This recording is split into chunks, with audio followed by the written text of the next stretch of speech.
I hope for a joyous exit, and I hope never to return. Imagine those words. Not shouted from a stage, not written in a self-help book, whispered from a bed that had been, for 30 years, both a sanctuary and a torture chamber. These were the final words of a woman whose body had declared war on her from the age of 18, and never once signed a truce.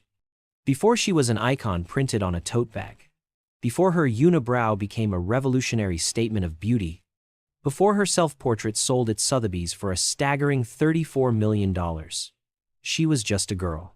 A girl lying in a pool of her own blood and gold dust from a crushed painter's package, impaled on a cold steel rod, wondering if this was the end. Most stories of success we consume are sanitized. They start with a dream, a garage, a brilliant idea. They follow a clean, ascending line. But hers started with a scream that echoed for a lifetime. Her story doesn't offer easy answers. Instead, it shoves a terrifying, unavoidable question right in our faces. What if the price of your masterpiece is your own body? What if your greatest contribution to the world is born from your deepest, most relentless source of pain? Stay with me, because the answer isn't about resilience, it's about alchemy. And it will fundamentally change the way you look at the chains you think are holding you back. They might just be the raw material for your crown. Close your eyes and picture her. Frida Kahlo. The image comes instantly, doesn't it? The crown of flowers woven into her dark braided hair. The vibrant Tehuana dresses. A defiant splash of color against a gray world. The bold, unplucked unibrow and the faint mustache, challenging every convention of femininity. And that stare. A stare from her portraits that cuts through time, both vulnerable and ferocious. Today, she is more than an artist. She is a brand, a global symbol of feminist strength, Mexican heritage, and artistic courage. She represents the idea of turning pain into power, a concept we package and sell in countless motivational seminars. Her life has become a blueprint for what we call resilience. But that brand, that powerful, unbreakable image, is the greatest illusion she ever created. It's not a lie, but it is a masterfully curated half-truth. We celebrate the icon, but we conveniently forget the agony that forged her. We buy the t-shirt with the flowers, but we refuse to look at the blood-soaked bandages underneath the dress. The real story, the one that holds the key to unlocking our own potential, isn't about how she overcame her pain. That's a disservice to her reality. She never overcame it. The pain was a constant companion, a shadow that followed her into every room. The real story is about how she domesticated it, how she looked the beast that was devouring her in the eye, and instead of trying to slay it, she taught it how to dance. So, the big question for today isn't the lazy one. How did she find the strength? That's a question for greeting cards. The real, raw, and infinitely more useful question is this. How did she convince the greatest monster in her life, her own shattered body, to stop being her jailer and start being her muse? The answer has nothing to do with the hollow platitudes of the power of positive thinking. It's not about just staying positive or making a vision board. It's about a radical, dangerous, and deeply profound shift in the fundamental philosophy of living. A shift that required a sacrifice most of us are too afraid to even consider. I need you to forget everything you think you know about her. Forget the art galleries and the movies. We are not starting this story in a sun-drenched courtyard in Coyoacán. We are starting it on a dusty, chaotic street in Mexico City. The date is September 17th, 1925. She is 18 years old. She is not Frida the artist. She is Frida the medical student. She is vibrant, intelligent, and wickedly funny. She's one of only 35 girls in a school of 2,000 boys. She leads a rebellious group called the Cachuchas, known for their pranks and political fervor. Her future is a brilliant, straight line, pointing towards a doctor's coat and a life of healing others. She is on top of the world, riding a rickety wooden bus home with her boyfriend. The air is warm, filled with the sounds of the city, the smell of street food. Everything is normal. Everything is perfect. And then, in a fraction of a second, the universe tears itself apart. There is a sound that precedes the impact, a horrifying metallic shriek as a streetcar loses control. The world doesn't fade to black. It explodes into a kaleidoscope of violence. Wood splinters like matchsticks. Glass shatters. Bodies are thrown like dolls. The normal, predictable laws of physics are suspended in a moment of pure chaos. A steel handrail, cold and indifferent, rips from the bus's frame. It becomes a spear. It finds Frida's 18-year-old body. It enters her left hip and pierces straight through her pelvis, exiting on the other side. The impact is so violent it rips her clothes from her body. Her spine is fractured in 3 places in the lumbar region. Her collarbone is broken. Her right leg, already frail from childhood polio, suffers 11 fractures. Her right foot is dislocated and crushed. Her shoulder is out of joint. 2 ribs are broken. Her pelvis is shattered into 3 pieces. When the medics arrive, they find her naked, bleeding, and miraculously covered in gold. A fellow passenger, a house painter, had been carrying a packet of powdered gold, which burst open in the crash, blanketing her broken, bleeding body. She was a grotesque, beautiful tragedy, a broken ballerina dipped in gold. The doctors at the Red Cross hospital looked at this collection of broken parts and saw no future. They didn't think she would survive the night. When she did, their prognosis was a death sentence of a different kind. You will likely never walk again.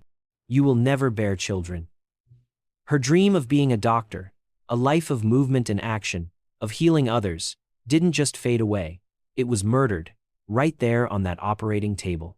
She woke up entombed, encased in a series of plaster corsets that would become her intimate companions for the rest of her life. Imagine the sensation, the suffocating tightness, the itching you can't scratch, the sheer, dead weight of it. Her world, once an expansive horizon of possibility, shrank to the 4 corners of her canopy bed. The ceiling became her sky, the 4 walls, her entire universe. Days bled into nights, a monotonous blur, punctuated by waves of agonizing pain. And in that crushing silence, in that profound isolation, she met her true enemy. It wasn't the driver of the streetcar. It wasn't the handrail that impaled her. It wasn't even the relentless, searing physical pain. Her greatest, most insidious enemy was an invisible ghost, a specter that sat in the chair by her bedside, whispering poison into her ear day after day. It was the ghost of the life she was supposed to have. This ghost was a cruel filmmaker. It projected movies onto the ceiling above her. It showed her vivid scenes of Frida the doctor, with her confident stride and her white coat, saving lives. It tormented her with the sounds of children's laughter, the children she would now never conceive, never hold. The ghost's voice was relentless. Look at what you've lost.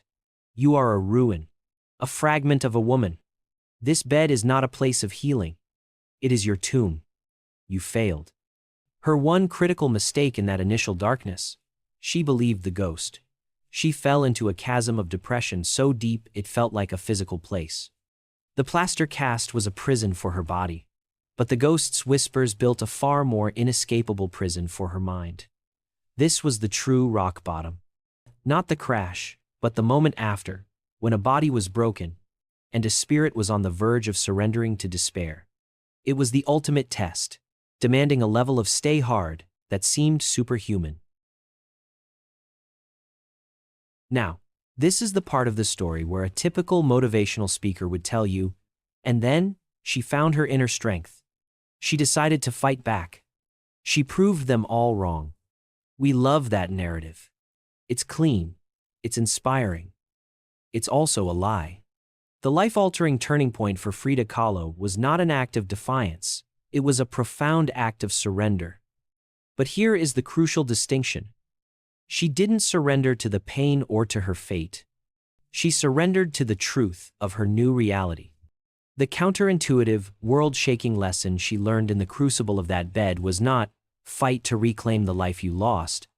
That life was gone. Fighting for it was like fighting a phantom. The real lesson, The one that holds immense power for us today was this: you must hold a funeral for the life you planned, in order to be reborn into the life that is waiting for you. Think about that. It's not about ignoring the pain or pretending it doesn't hurt. It's the opposite. It's about looking your loss squarely in the face. She had to actively, consciously, and painfully mourn the death of Frida the doctor. She had to grieve for the family she would never have. She had to feel the full, crushing weight of her loss. This requires immense emotional intelligence. She had to accept, with a brutal finality, that the map she had been following had been set on fire. She was lost in a new, terrifying, uncharted wilderness. This is a concept modern psychology is only now catching up to, a form of stoic motivation.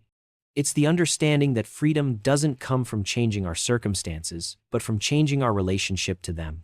Only by conducting that funeral, by burning the old map to ash, could she free her hands to begin drawing a new one, 1 millimeter at a time, from her prison bed.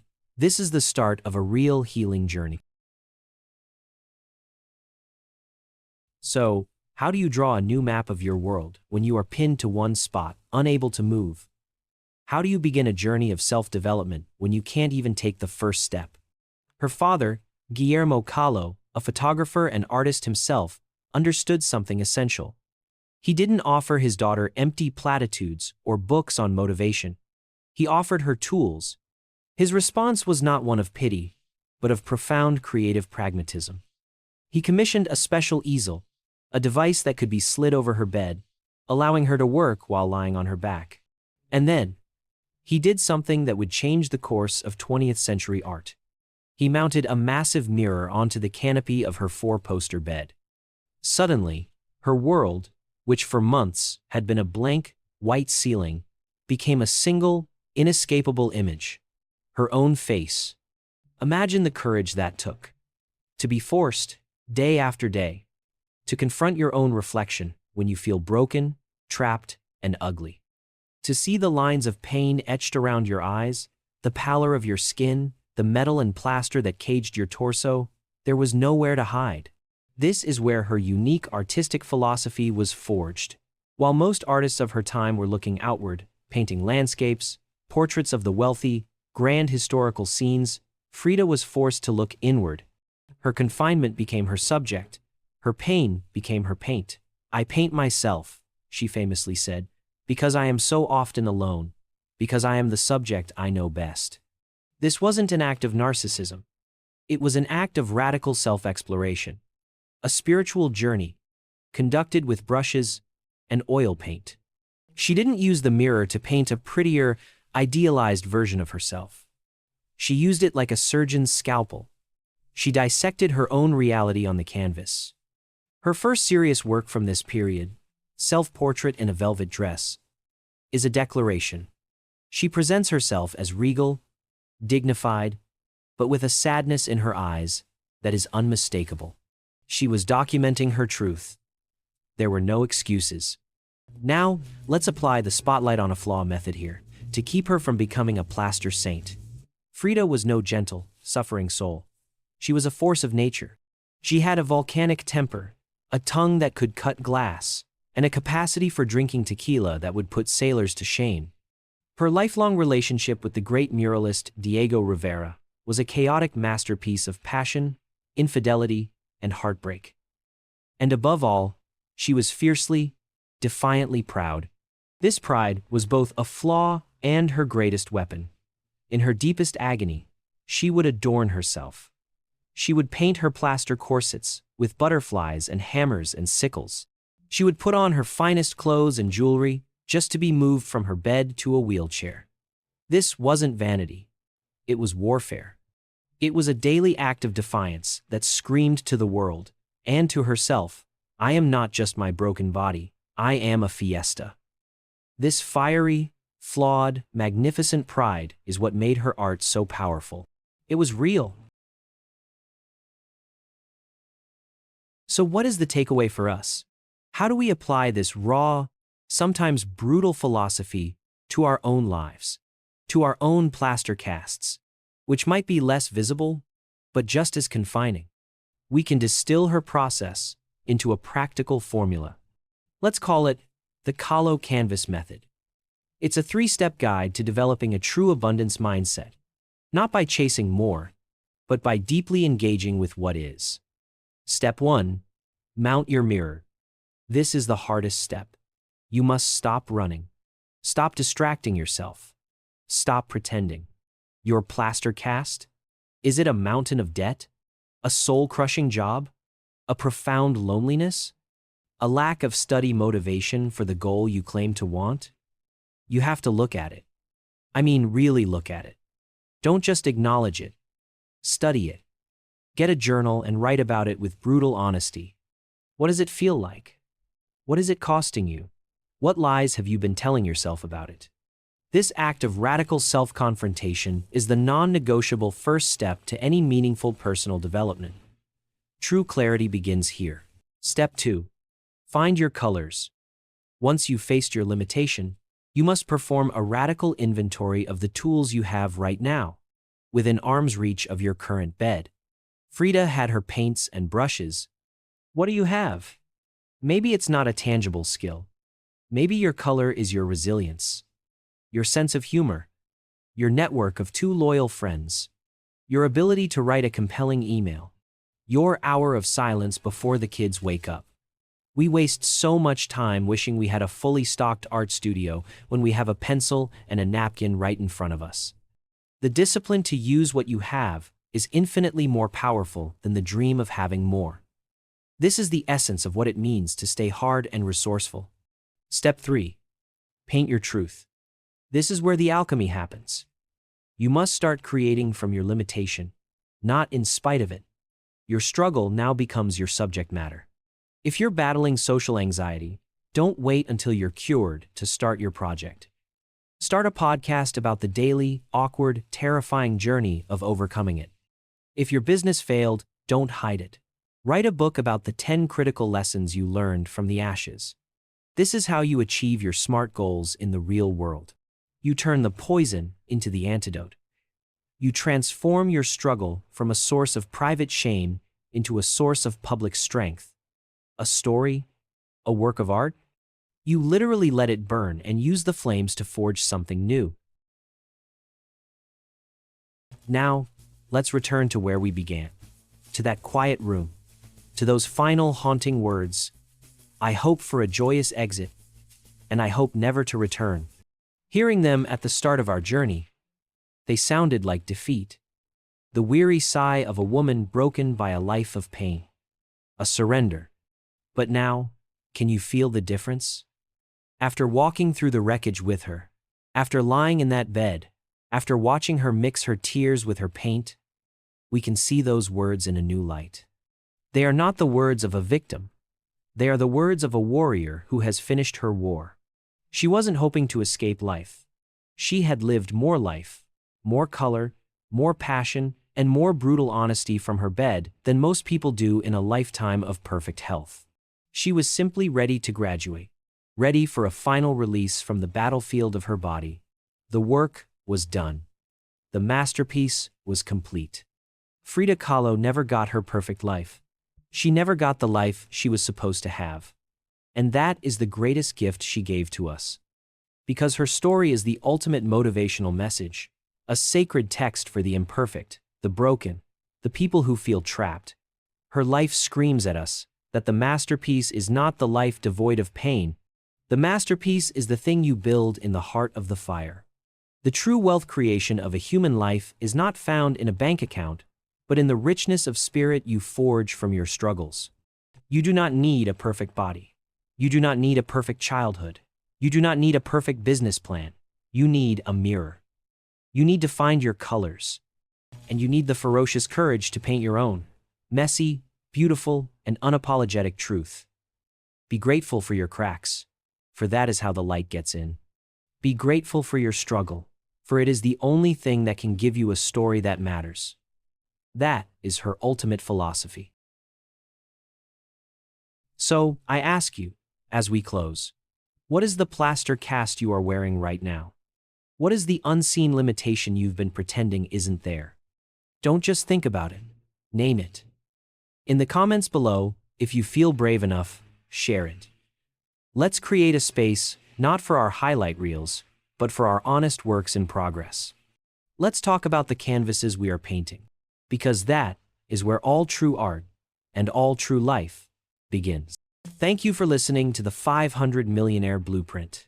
If this story resonated deep within you, subscribe to the channel.